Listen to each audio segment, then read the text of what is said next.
Գյուղում մի ծերունի էր ապրում։ Նա շատ աղքատ էր։ Բայց նույնիսկ թագավորները նախանձում էին նրան, որովհետև նա սքանչելի մի սպիտակ ձի ուներ։ Թագավորները նրան շատ մեծ գին էին տալիս։ Բայց ծերունին միշտ ասում էր. այս ձին ինձ համար ձի չէ։ Նա անձ է։ Ես ինչպես կարող եմ վաճառել անձը։ Վաճառել ընկերոջը։ Ծերունին աղքատ էր, բայց ձին չէր ծախում։ Մի անգամ նա տեսավ, որ ձին մսուրում չէ։ Ամբողջ գյուղը հավաքվեց ու մարդիկ ասացին. դու հիմար ծերուկ ես։ Մենք գիտենք, որ մի օր այդպես էլ լինելու էր։ Ավելի լավ կլինի ձին վաճառեիր։ Այ քեզ դժբախտություն։ Այդպես ասելով շատ հեռուն մի գնացեք։ Պարզապես ասեք, որ ձին տեղում չէ։ Պատասխանեց նրանց ծերունին. փաստը դա է, մնացածը դատողություն է։ Ինչ էլ որ եղած լինի դժբախտությունը։ Թե օրհնություն, ես չգիտեմ։ Որովհետև դա ընդամենը դրվագ է։ Ով գիտի, թե հետո ինչ է լինելու։ Մարդիկ ծիծաղում էին ծերուկի վրա։ Բայց ընդամենը 15 օր անց գիշերը ձին վերադարձավ։ Ձին չէին գողացել, նա պարզապես փախել էր դեպի ազատություն և հիմա նույնիսկ իր հետ մի դյուժին ձի էր բերել։ Մարդիկ դարձյալ հավաքվեցին ու ասացին. ծերուկ, դու ճիշտ էիր։ Սա դժբախտություն չէր, այլ օրհնություն էր։ Դուք դարձյալ հեռուն եք գնում։ Պարզապես ասացեք, որ ձին վերադարձել է։ Ով գիտե, սա օրհնություն է։ Թե ոչ, դա ընդամենը դրվագ է։ Դուք արտահայտության մեջ ընդամենը մի բառ եք կարդացել։ Ինչպես կարող եք դատել ամբողջ գրքի մասին։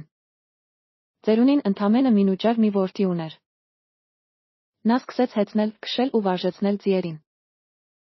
Ընդամենը մի շաբաթ անց նա ընկավ ձիուց ու ջարդեց 2 ոտքերը, մարդիկ նորից հավաքվեցին դատողություն անելու։ Դու դարձյալ ապացուցեցիր քո իրավացիությունը։ Սա դժբախտություն է։ Քո միակ որդին կորցրել է իր զույգ ոտքերը։ Իսկ այս տարիքում նա քո միակ ապավենն է։ Դուք պարզապես դատելու մոլուցքով եք բռնված։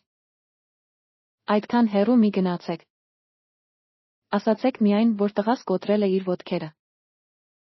Կյանքը կտորներվ է գալիս։ Իսկ ավելին մեզ տրված չէ։ Այնպես եղավ, որ մի քանի շաբաթ անց պատերազմ սկսվեց։ Ու բոլոր պատանիները գնացին բանակ։ Ամբողջ գյուղը գոռում ու լալիս էր։ Որովհետև նրանք գիտեին, որ երիտասարդների մեծամասնությունը չի վերադառնա։ Նրանք եկան ծերունու մոտ ու ասացին. դու ճիշտ ես, ծերուկ։ Հիմա ակնհայտ է, որ դա օրհնություն էր։